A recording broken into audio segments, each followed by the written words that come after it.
In keeping with our theme of innovations, ideas, and issues affecting our lives, tonight's topic is really about an important issue that for anyone who lives in the Great Lakes watershed, and especially for us living right here in South Haven, it's a critical issue that has to do with our future and what our future will look like.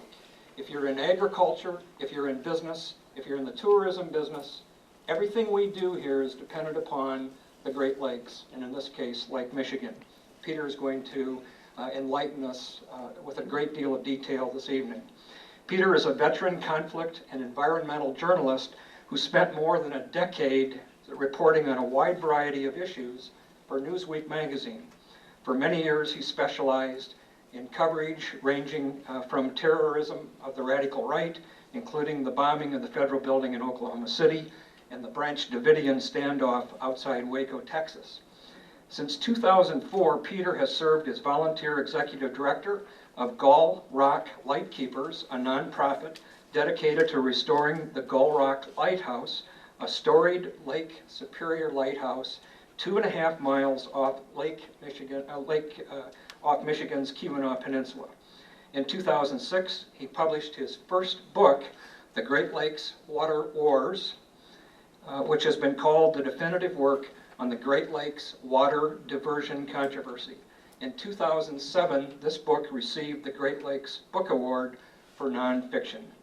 Peter currently serves as managing director of the University of Notre Dame's Environmental Change Initiative. Please welcome Peter Annin. Pieces of my book. My book is quite out of date. I look forward to updating it here in the next year or two, but this talk will help bring you up to date for those of you who read the book. Is that the Great Lakes region, the North American continent, and the entire world are all entering a period of increased water tension. Those tensions are going to put increased pressure on water-rich regions of the world like the North American Great Lakes. Consequently, there's been a collective agreement among the water intelligentsia, if you will, here in the Great Lakes region that the region needs a modern, binding, world-class water management system to protect this globally significant resource as we enter a period of increasing international water insecurity, and that is the Great Lakes Compact, which we'll hear more about later today. But let's, before we do, take a quick look at the global water picture, which is grim and predicted to get much grimmer. There's a lot of water on the grade school globe, but only 1% of that water is accessible, drinkable, fresh water, just 1%. Around the world, 800 million people lack access to clean drinking water today. 2 million people, mostly children, die annually from unhealthy water conditions. And according to the United Nations, in just 10 years, 2/3 of the global population will be facing at least intermittent water shortages, 2/3 of the global population. In my opinion, the most egregious example of water mismanagement on the planet has occurred in the Aral Sea watershed in Central Asia. This is an area of the world that's not all that well known here in the United States. It's an area known as the Five Stands, or the former stands of the Soviet Union, just north of Afghanistan and Iran here. In 1960, the Aral Sea was once the 4th largest inland body of water in the world. And then the Soviet Union embarked on a massive collective agricultural irrigation system to tap into not the sea itself, which is a brackish water system, but the freshwater rivers that fed the Aral Sea, the Niles of Central Asia, if you will, and then sent that fresh water, again, on this far-flung irrigation system to make the desert bloom. The desert did bloom, but at great cost to the Aral Sea's ecosystem. This is a photo I took and traveling to the Aral Sea with a delegation from the Russian Academy of Sciences a few years ago. This is, again, the bottom of the Aral Sea today. In 1960, there was 50 feet of water here at this spot. Fishing trawlers passing overhead, ferry boats taking people from Afghanistan to Uzbekistan, much like from Muskegon to Milwaukee. You can think about that. So today, at this spot, all directions of the compass, as far as the eye can see, not a drop of water. So as a Great Lakes guy, it's a very chilling place to visit. And so the farmer's gain was the fisherman's loss. This is a photo on the left of the famous ship graveyard in Munich, Uzbekistan, once one of the largest fishing ports in the former Soviet Union. It now takes 5 hours of driving in an SUV from Munich, Uzbekistan, the old edge of the Aral Sea, to the new edge of the Aral Sea. That is how far the Aral Sea has shrunken in my lifetime, essentially.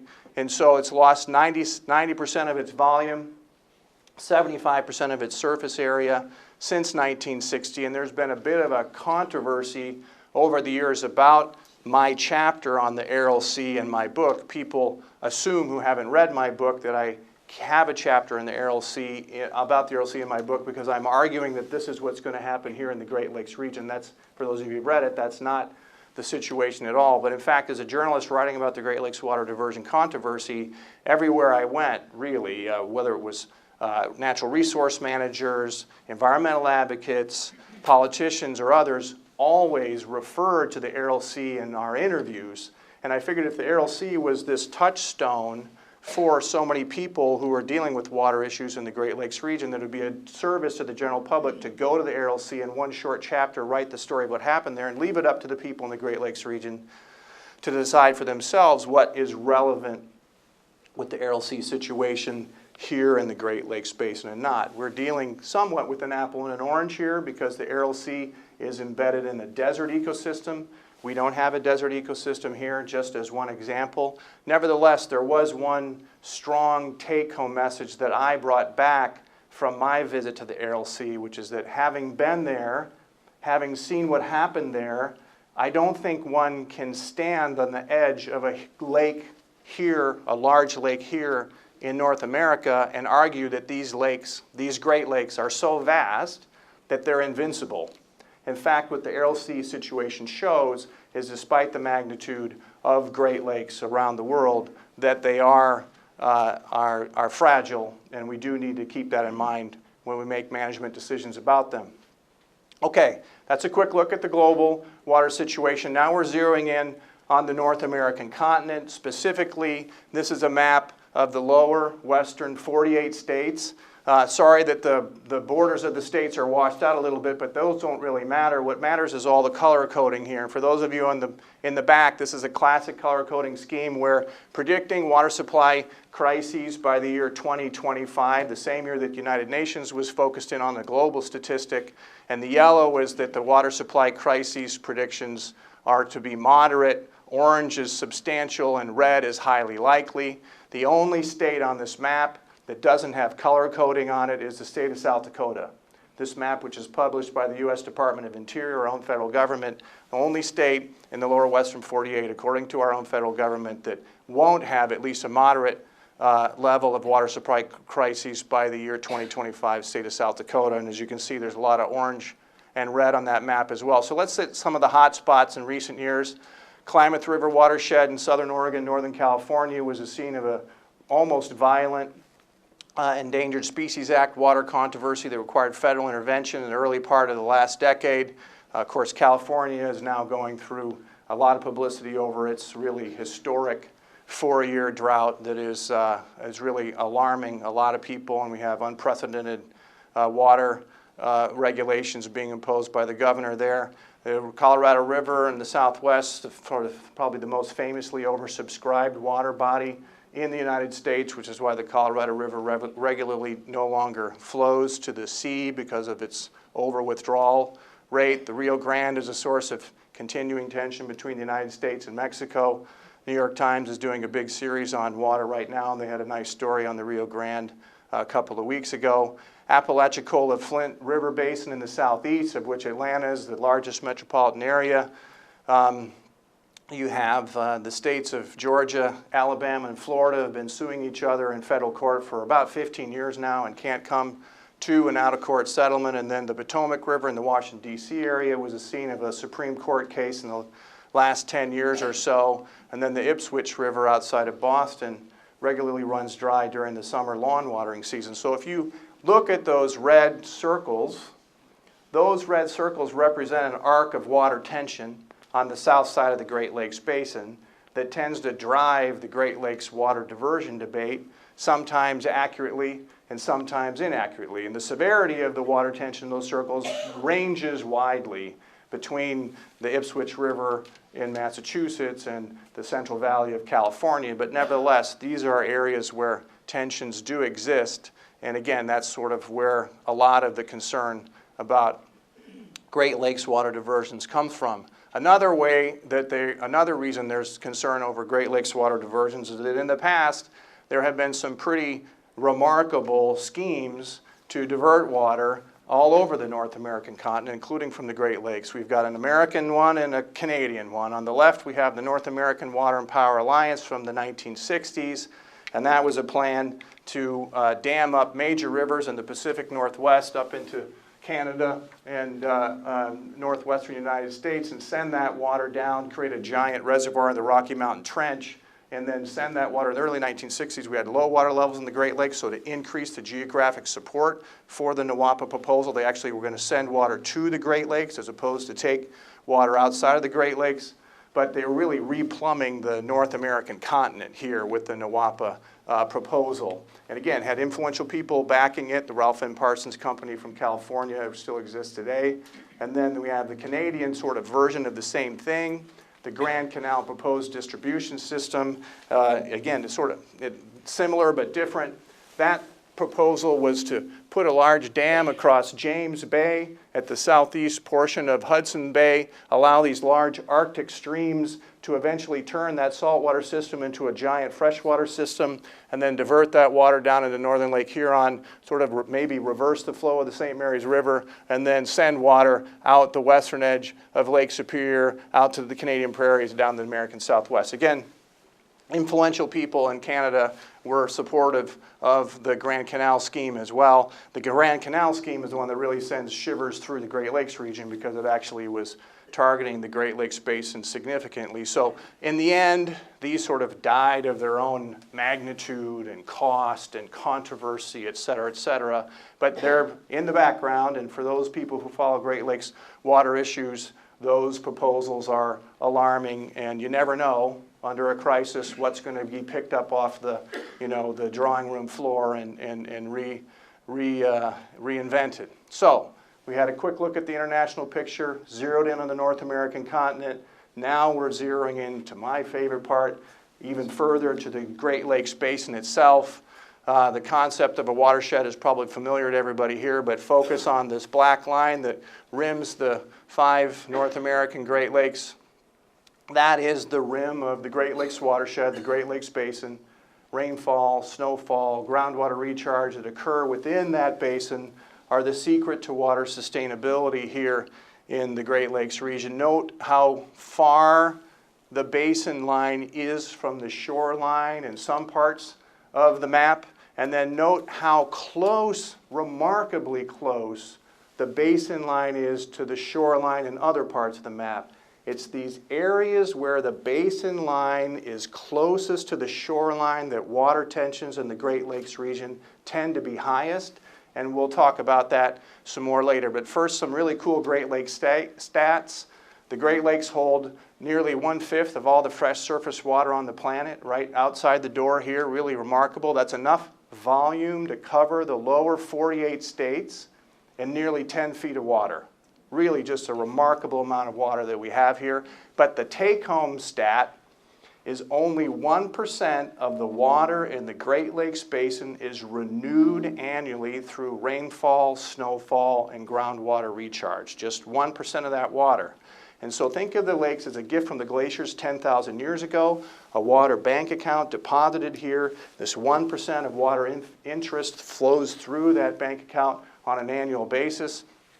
Of course, the secret to sustainability is we don't want to consume more of that 1% of water interest on an annual basis, and we aren't even close to that. But as we leave what I call the century of oil, we enter the century of water. Accounting of Great Lakes water consumption is going to be increasingly important as we head further and further into this century. So then again, the lakes nourish 40 million people in the US and Canada in a really unique cold water ecosystem. And this is not very well known, but the regional economy, all 8 Great Lakes states, 2 Canadian Great Lakes provinces, create the world's 4th largest economy, according to a study done by the Bank of Montreal, $4.7 trillion, and much, though not all, of that economy is water dependent.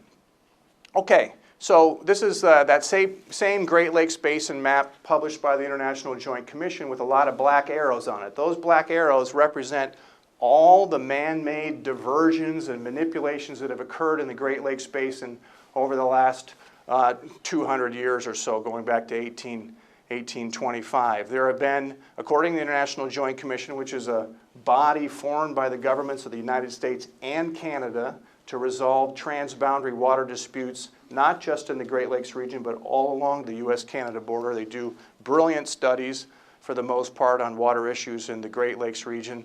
According to the International Joint Commission, there have been 8 inter-basin Great Lakes diversions over the last roughly 200 years. Those are diversions that either take water out of the Great Lakes Basin or put water into the Great Lakes Basin. And there are some massive diversions in Canada that actually put water into the Great Lakes Basin.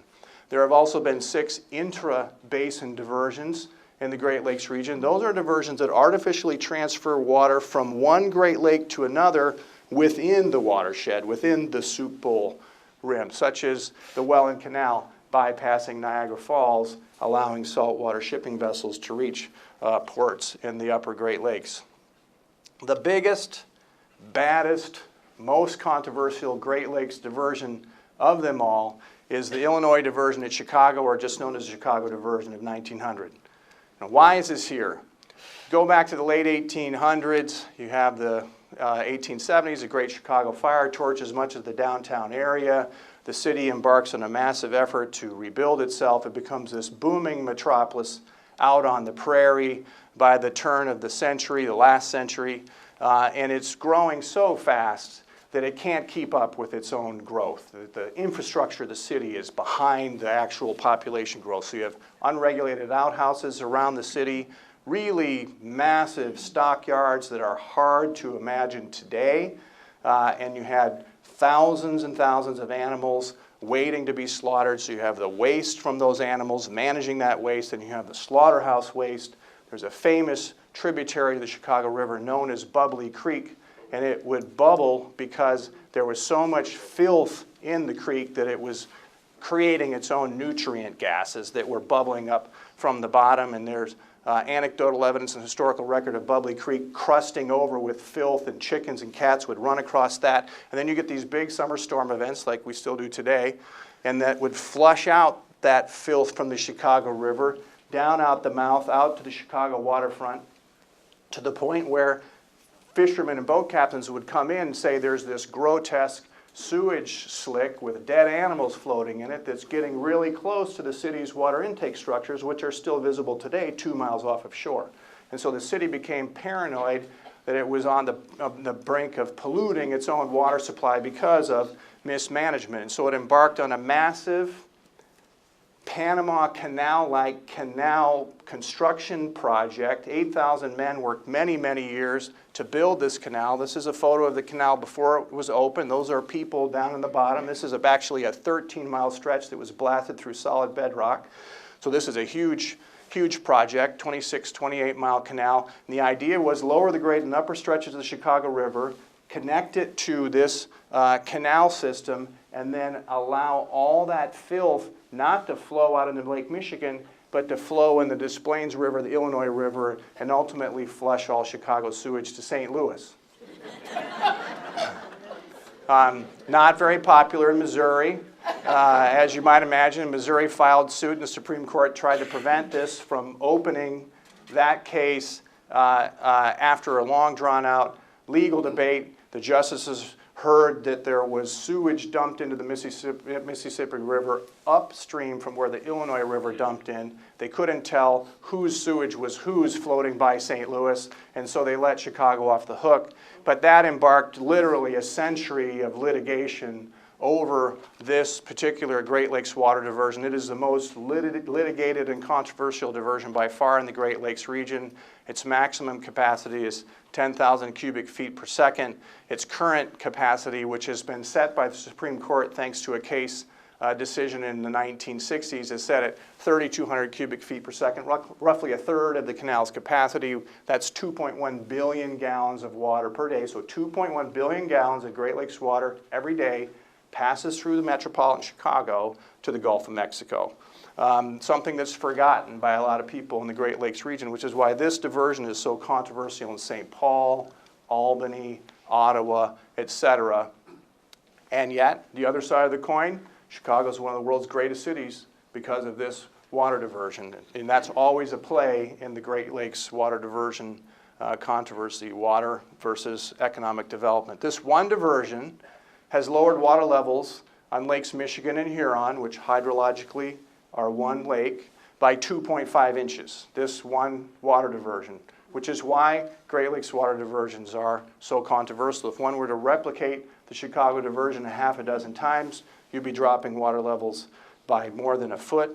And water levels matter. We all know that because we've just come out of 15 years of really, really low water levels here. And whether it's the shipping industry or the environment, inches matter because for every inch that Great Lakes water levels drop, the ore freighters that take iron ore from Minnesota and the Upper Peninsula of Michigan to the steel mills down here in the southern parts of the lake, they have to remove a corresponding amount of cargo from their holds during the low water period. So literally, inches do matter, and that's why this diversion is so controversial. And now, as many of you know, now we've come to a part in the canal's history. This is a photo of a downstream area of the Chicago Sanitary and Ship Canal. This has now become a vector for invasive species. This is the area where Asian carp are knocking on the door here in the Great Lakes Basin. And so this area that I photographed here is an area where the Corps of Engineers has a series of underwater electric fences that were originally put in to try and keep Great Lakes invasive species out of the Mississippi River watershed, but now are more importantly keeping, at least the people in the Great Lakes Basin, keeping things like silver carp from entering the Great Lakes and threatening the $7 billion fishery that we have here. So there are new calls to re-separate the Mississippi River watershed from the Great Lakes watershed at Chicago. Very controversial in the Chicago metropolitan area because there's about $100 million, maybe more, of industry, annual industry there that is dependent upon the canals being open. There have been two studies in the last few years, one by the Corps of Engineers, one by the Great Lakes Commission and the Great Lakes St. Lawrence Cities Initiative, estimating that re-separating the basin would cost between $9 and $18 billion. We're not in an era of big federal projects right now, so it's hard to imagine this happening. Plus, it would take decades to implement, but the discussion is there. Conversations are continuing, and we're going to continue to hear more about the Chicago diversion for many years to come. Okay, so that's a controversial Great Lakes diversion on the U.S. side of the border that became active at the beginning of the last century. Now we have a controversial Canadian water diversion proposal that occurred towards the end of the last century. This is a NOVA proposal of 1998. A plan by a small unknown consulting firm in Sault Ste. Marie, Ontario to ship 158 million gallons of pristine Lake Superior water to Asia, trying to create a global market for Great Lakes drinking water. This was a proposal that was hatched before Fiji water was around. So these guys were kind of visionaries ahead of their time. However, when this became public, it became just extraordinarily controversial. Created firestorms on both sides of the international border. You had politicians holding press conferences. The media frenzy was intense. The residents of the Great Lakes region, again, both sides of the boundary, were very alarmed about this proposal. And the reason they were alarmed is because the international precedent that would be set. So if we talk about the Great Lakes water diversion controversy, there's always been this discussion, well, why don't we just send water just a few miles outside the Great Lakes Basin, just to some community that needs it maybe 5 miles out? Well, then that could set precedent for someplace that's 10 miles out or 50 miles out, and then the next thing you know, we have this sort of yellow brick road to Las Vegas or whatever. And so that's been the controversy or the concern about this. Well, here was a proposal to send Great Lakes water all the way to Asia. And so the lawyers were freaked out, and the water managers were freaked out because this would be a nightmare legal precedent, because if you send Great Lakes water to Asia, where couldn't you send it? And they had already received a permit in the province of Ontario. So it already had been permitted. And so the controversy caught the NOVA group off guard. They didn't realize it was going to be that big of a controversy. It also caught a lot of the water managers off guard, creating increased evidence that the the management system over Great Lakes water at the time was clearly inadequate and needed to be updated. So the Canadian response to NOVA was quite swift. The government successfully pressured the NOVA group to withdraw its water permit, which it did, under one condition: if anybody changed their mind, the NOVA group would be first in line to divert Great Lakes water to Asia. Secondly, Ontario passed provincial legislation banning diversions from the Great Lakes, and then the federal parliament in Canada also passed legislation banning diversions in the Great Lakes. On the U.S. side of the border, things moved a little bit more slowly. The governors met in a big summit at Niagara Falls and released a roadmap to a solution. This was called Annex 2001, Annex to the Great Lakes Charter. The year was 2001 when they met, so 3 years after the proposal was pulled. And this was a non-binding agreement, basically telling the general public, we get it, we're meeting, we're focused, we have this sort of roadmap here that we're announcing to the general public that we are trying to create a binding agreement, such as a compact, that would be designed to keep Great Lakes water inside the Great Lakes Basin. If there were ever any Great Lakes water diversions outside the basin under exceptions, that water would need to be returned to the Great Lakes so that there be no net loss. So if you were ever to take water a little ways outside the basin, you would have to return it, clean it to Clean Water Act standards, etc. They gave themselves a 3-year deadline to release this new water management system. It took them 4. In Milwaukee, December 13, 2005, the governors released the Great Lakes Compact, which at this point was just a piece of paper, not a binding document. We'll talk about that more later. But it is a ban on new diversions with limited exceptions, which we will definitely talk about, required states to regulate in-basin water use, and created a new uniform standard for judging water withdrawals from the lakes. Conservation plans were required by all 8 Great Lakes states. Groundwater and tributaries were considered to be part of the Great Lakes Basin under the compact. The Illinois diversion, controversially, was specifically exempted under the compact. And then the compact is confusing, but the compact is a legal document on the U.S. side of the border. The provinces of Ontario and Quebec agreed to adopt similar rules and regulations on the Canadian side of the border. So despite the fact that the lakes are bifurcated by an international boundary, the jurisdictions of the 8 states and 2 provinces agreed to create the same system to regulate Great Lakes water diversions and withdrawals. So what's the compact status today? As most of you know, it was adopted by all 8 Great Lakes legislatures. So how a compact has to be adopted by all the relevant states, then it has to be adopted by Congress, then it has to be signed by the president.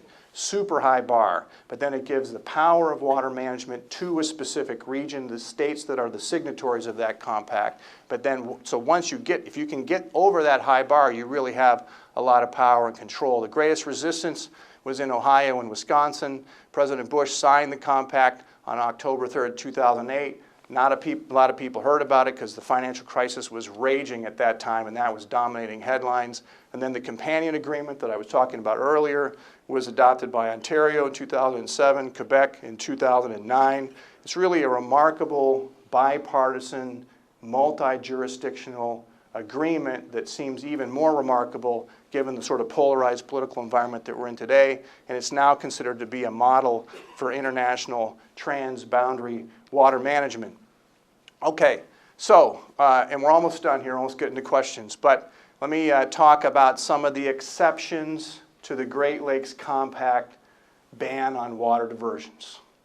Water is complicated. Try to keep it fairly simple, but this is going to get a little bit complicated. I'm going to slow down a little bit more because this is going to be in the paper soon, even more than it might have been already.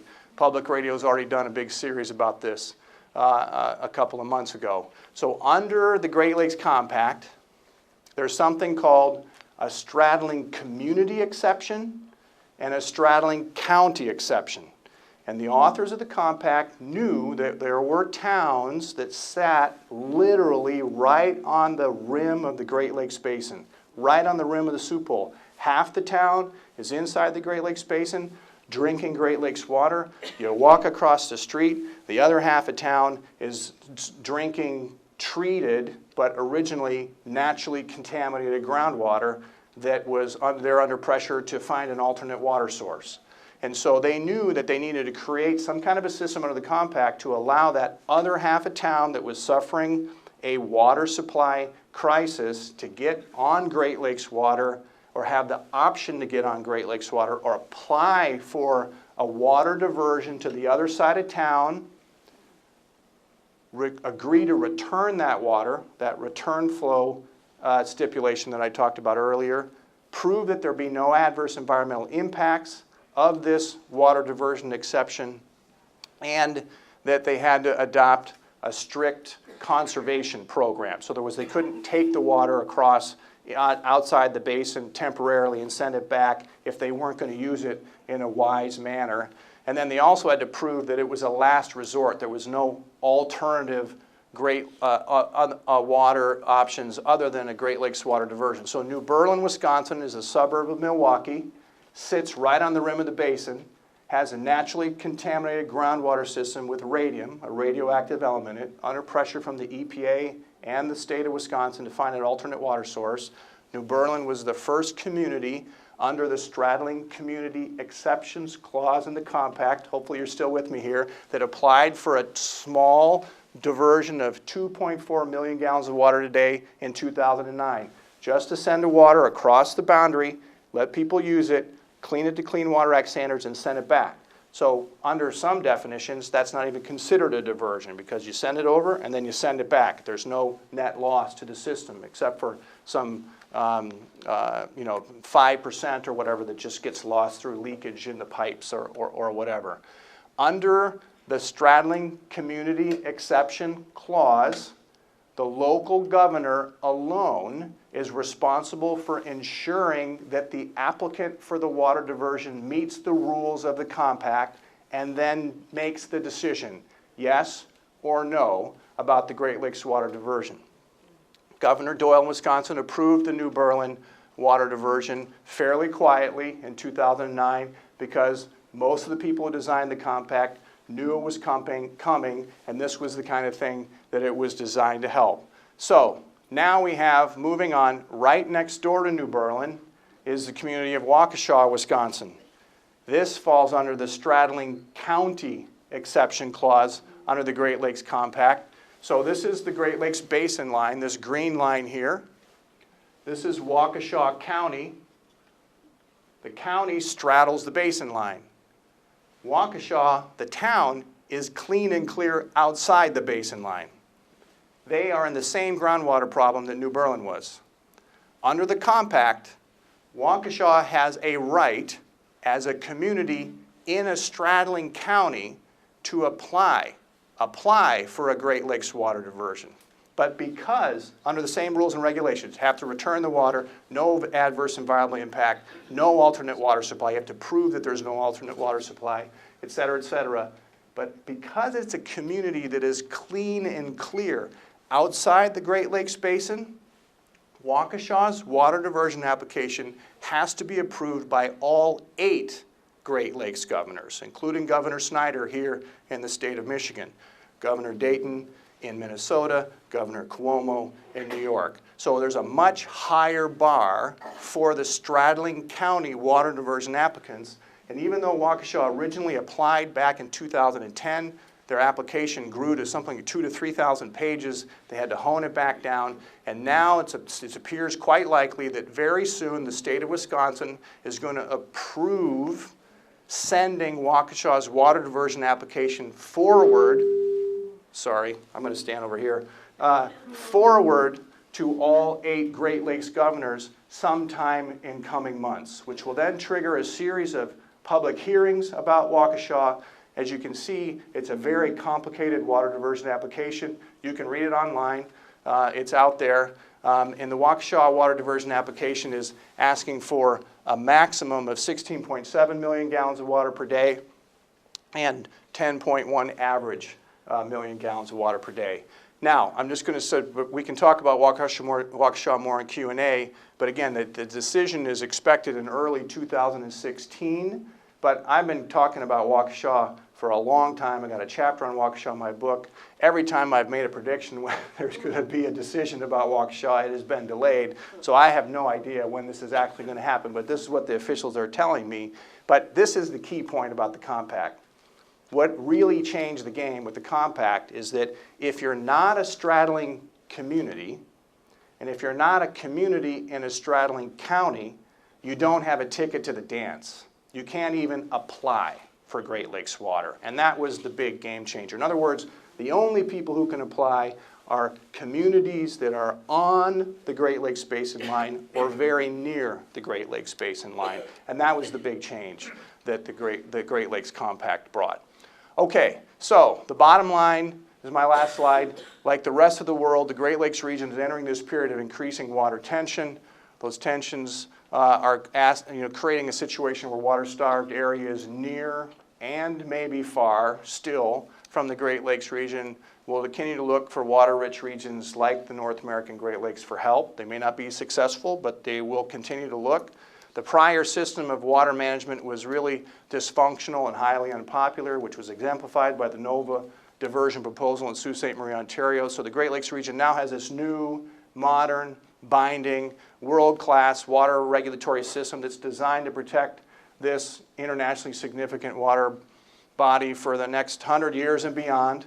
And so we've reached this historic turning point, this new paradigm.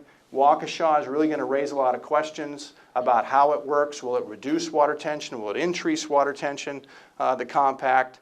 And we'll see. Big decisions expected next year. Stay tuned. You've been a very patient audience on a complicated issue. Thank you very much. And I flick at this in my book. I don't talk about it a lot. The compact was heavily vetted by all sorts of lawyers. So all the attorneys general offices in the Great Lakes Basin reviewed it heavily, as you might imagine. Outside lawyers were hired. International lawyers were hired to vet it. Obviously, Canadian lawyers were hired to vet the compact on the Canadian side, not the compact, but the international agreement on the Canadian side of the border. And so it was lawyered to death, as they say.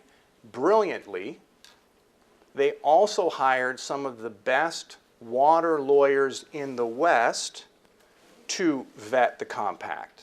Not only do we get brilliant water opinions vetting the compact, this is the brilliant part, those lawyers are clients of the Great Lakes and therefore cannot be retained by anyone else to challenge the compact. Brilliant, brilliant decision. And then you have the hurdle of enormous rates of adoption by the houses and the Congress. Both the Senate and the House adopted the compact overwhelmingly. President Bush signed it without hesitation. And so the bar is really high. A compact has never been revoked in the history of the United States.